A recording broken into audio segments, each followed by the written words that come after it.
I was feeling motivational yesterday and I had one more thing on my mind that I thought I might share. It's the story of how my wife and I met. She always loves to tell it, but I want to tell it today because I have one piece that I want to point out. My sophomore year in college, I was looking for a Valentine's date and I saw a girl in the cafeteria. I realized that our schedules lined up and I saw her like every Tuesday, Thursday, I think. I finally decided I was going to ask her out for Valentine's Day, so I got myself all prepped. I put on a button down and khakis. I had long hair at the time, and I know I had planned my sales pitch. So she was sitting at a table with one of her old roommates, and I walked up to her and I asked her, "Do you have plans for Valentine's Day?" She looked at me and said, "What?" So I asked her again, "Do you have plans for Valentine's Day?" She said, "No." Then I said, "Would you like to go out for Valentine's Day?" And she said, "What?" So I repeated myself, "Would you like to go out for Valentine's Day?" And she said, "Sure."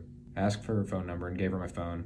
And as she was putting it in, her friend at the table started giggling. And I know I sounded like a complete asshole when I said this, but I meant for it to be in a playful tone. I said, "Is something funny over there?" But it did not come out playfully. And she just straightened up a little bit and said, "No, just bold." All this to say, be bold. I got rejected plenty of times for asking girls out in person. One even called me weird back in the day. But don't be afraid to be weird. And yeah, it's gonna be nerve-wracking, but if you get rejected 4 or 5 times, you kind of prepare yourself, and it gets easier the next time you go for the approach.